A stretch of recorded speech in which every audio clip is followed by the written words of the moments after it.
When I was 16 years old, my parents moved to an old apartment upstairs. The apartment is very small, but it was cheap because my mom is the only one who works in our family because all of my siblings are underage. My dad died when we were very young. When we first moved in, there was always a creepy old man who would wave at us and sometimes knock on our door to talk to my mother. He seemed to like my mother and was trying to hit on her, but she would always ignore him and tell us not to open the door for him. One time, my mother arrived late from work, and he was waiting for her alone in the parking lot because we could see our parking lot through the window.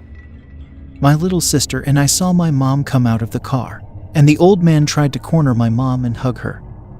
So me and my sister got out of the house and yelled at the old man. That night my mom was crying to us that without a dad people always try to look down on us and do whatever they want. We cheer my mom up, and ever since that day, me and my sister have sat next to the window when my mom comes home in case the old man tries to rape my mom. One night, my mom was sleeping, and she screamed so loudly that it woke up all our siblings. We ran so fast to my mom's room and saw what happened. My mother refused to tell us anything and simply told us to sleep in her room with her. So we grabbed a blanket and slept on the floor in her room. The next day, I begged my mom to tell me why did she scream so loudly last night, and she finally told me what happened. She said that after she used the restroom and got back to bed, she closed her eyes for 5 minutes, then she turned to look at the door. There was the old man standing there staring at my mom. The old man talked in a low voice, saying that he just wanted to see my mom one last time before he went. The old man just walked through the door. That is when my mom screams out loud. 2 days have passed and we haven't seen the old man come out of his apartment. Thinking nothing of it, we were happy to not see him bothering us. The next day, I went out to play with some friends, and when we walked past the old man's door, water was leaking out from the inside of the door.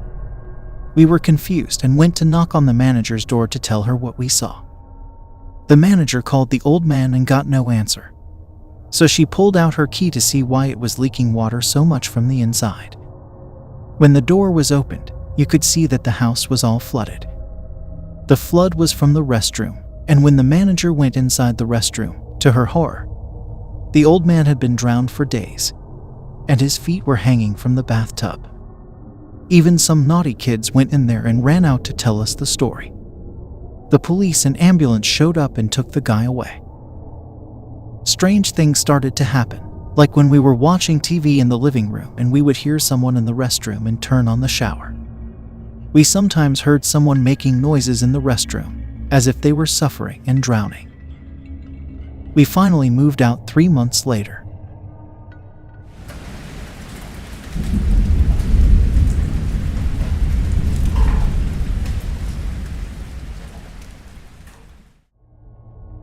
My husband and I bought our first house, and we were so happy. When we both moved in, there wasn't anything out of the ordinary. A week after moving in, I heard this noise, like someone was washing dishes. Sometimes it sounded like someone was whispering around the house, but I didn't think it was anything. My brother-in-law's family moved in with us a few months later. He and his 2 sons informed us that they had seen a lady wearing Hmong traditional clothes washing dishes. We just thought they were joking and never took it seriously. 2 days later, my brother-in-law told us that when he walked to the hallway and past the kitchen, he saw a lady washing the dishes. But when he stepped back to look, there was no one. Both my sister and brother-in-law slept in the basement. 2 a.m., while everyone was sleeping, a woman would call them from upstairs and say for them to come up and eat, and that food was ready.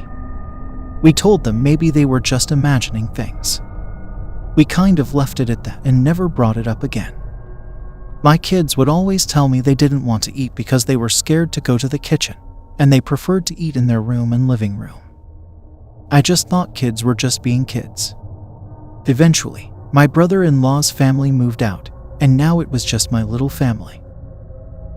One night, my husband was coming home drunk, and we argued, so I was mad and went to sleep in the living room. I slept on the couch, and at around 3 a.m., I heard the sound of dishes. I thought it was my drunk husband looking for something to eat, but since I was so mad, I didn't take a look or anything. When I finally had enough and turned around to yell at my husband to stop making noise, to my horror, it was a woman wearing Hmong traditional clothes, back facing me. It knew that I was looking at her. The woman then turns to the living room and slowly walks to the hallway. I jumped and screamed and ran back to my room to see my husband still dead asleep. I got to the blanket and hugged him tight to sleep. In the morning, I told my husband all about it, and he said he also had something to tell me too.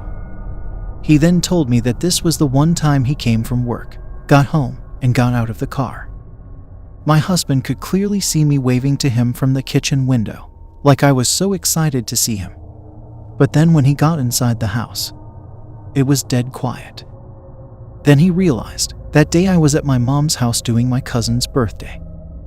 So he thought that he was just imagining stuff and shrugged it off.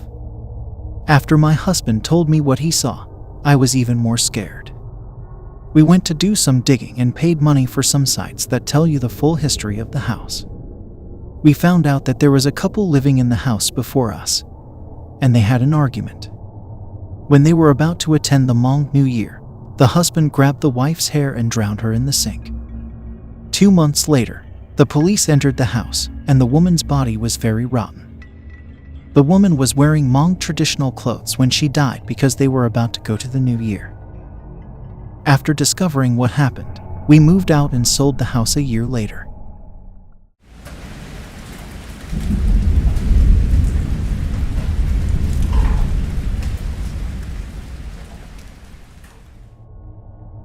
It was one sunny spring morning, and me and my wife were looking to purchase our first house in the country. We always wanted a lot of kids and a big space for them to play. Not only that, we love having space for our stuff and a big area to have a garden to grow all kinds of vegetables. As we searched around online and got help from our agent, we found one in the country like we wanted. When we found it listed online, we were excited to see the house and contact our agent. The house is set on 1.5 acres of land and has 4 bedrooms, 2 huge living rooms, 2 bathrooms, and a half bath. When the agent contacted us to meet him there, we were super excited to see the inside and outside of the house. We got there and it was way more than we expected. It has a playground and a shed to store items in. It was as huge as we wanted. It was like a dream come true. We did a walkthrough with the agent and asked him to increase our offer as much as we could so we could get the house. Days gone by, we finally got a call that we got the house and closed on the house. We were super excited and couldn't wait to move in with our kids. When we first moved in, nothing happened. As time went by, we started to hear some weird noises. The first night we slept in the house, we heard some crying and sniffling but weren't sure what it was. We thought nothing of it since we were too excited and just kept unpacking and deciding who would sleep where. The second night, I woke up to a loud thud outside our window but thought maybe it was just me not getting enough sleep and kept sleeping. The noise got louder and louder as I peeked outside. I saw a white figure far away, where the shed was. The white figure was standing next to the shed and staring straight at me.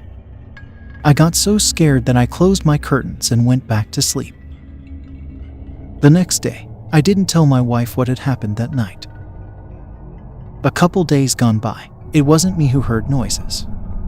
My wife had asked me if I heard or saw any suspicious noises around the house.